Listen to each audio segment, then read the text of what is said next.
The day I took office, July 1st, 1999, was the day they broke ground for Grover Center. And before we were all moved over to Grover Center, we were spread out quite a bit across the campus in our different disciplines. And a lot of us, even though we were within the same college structure, didn't know other people who were representing the different disciplines within the college. When I interviewed in the spring of '74, I interviewed in Ewing Hall, and when I returned in the fall after accepting the position, Ewing Hall was gone. We moved across the street, across Court Street to Lindley Hall, and were there for many years before moving on.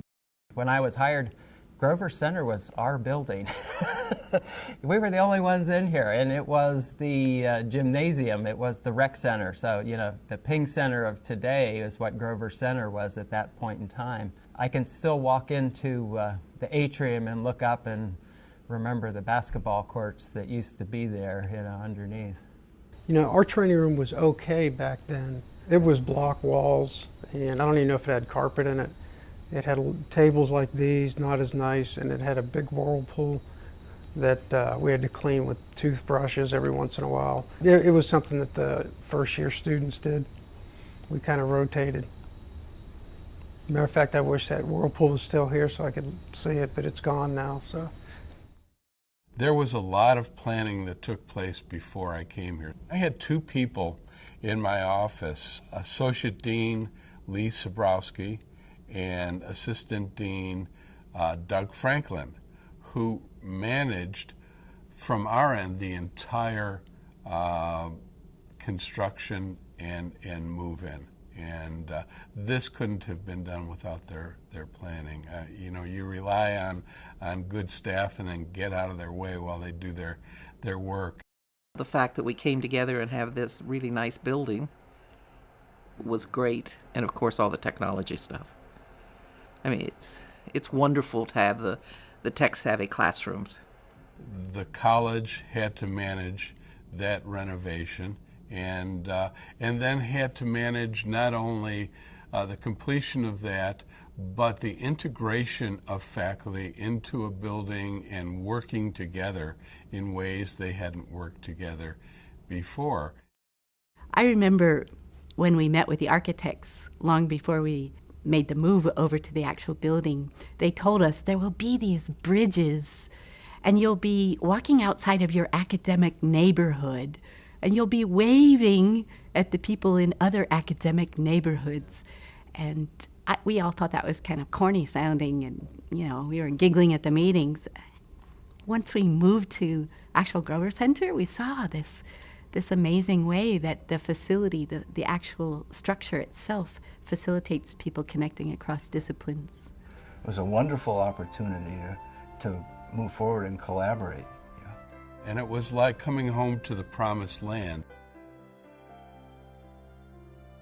I came into a college to lead a college that was primarily a teaching college and helped it evolve to one that took on the mission of student engagement, which was also a strength of the college and involvement, but research, which was not a strength of the college, and tried to gradually increase the expectations on faculty to be teacher scholars, and so that the students would leave here with some involvement in the research process.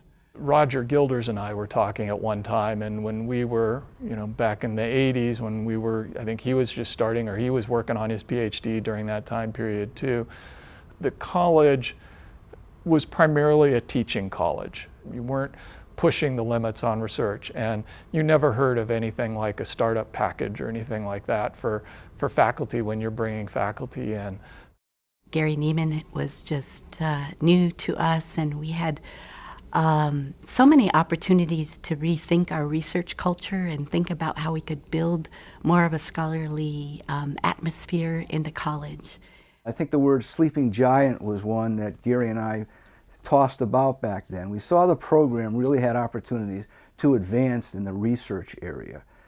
Our doctoral program, as I mentioned, has expanded dramatically because of an energetic faculty, a quality faculty who now have research facilities and the technology to put their research programs in place.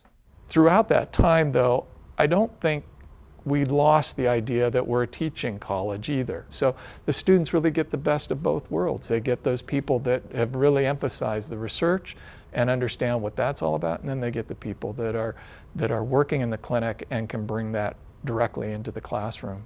They're here to become clinicians, not researchers, but at the same time the profession needs clinicians that understand and can think about the idea that, hey, I'm treating this patient, I understand what I know right now, but this patient could be part of a whole series of patients that might help me understand what I can do better, how I can treat this patient better to get them back to where they need to be.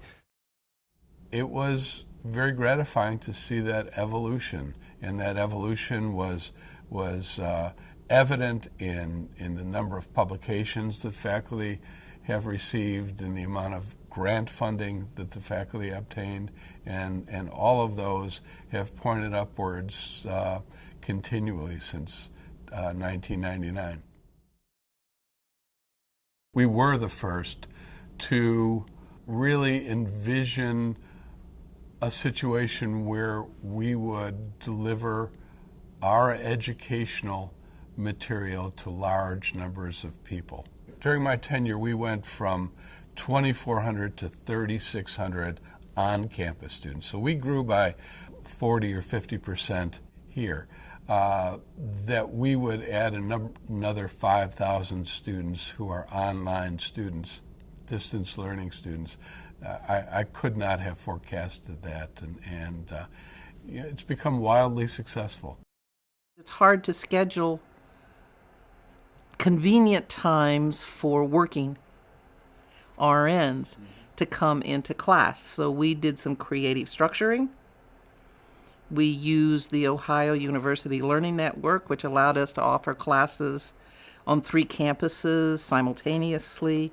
And then when the shortage became even tighter is when we moved that program to an online program. We decided as we move forward in time to try to shift to an all-online format in order to kind of shift the target market that we were looking to reach and to allow us to reach more individuals than we had been through the face-to-face program. We were now focusing more on mid-level healthcare professionals that were already out in the healthcare field working in mid-management type positions, but just didn't have the time or the financial ability to quit their job and come back on campus to pursue a master's. So it was very convenient for these individuals and certainly fueled the growth in the program. Getting the college reorganized, which happened upon my departure, but took a lot of work beforehand to thematically put that together. It was an uneasy idea for the college. You get very comfortable with status quo, but we knew that we needed to become a more intensive thematic health-related college.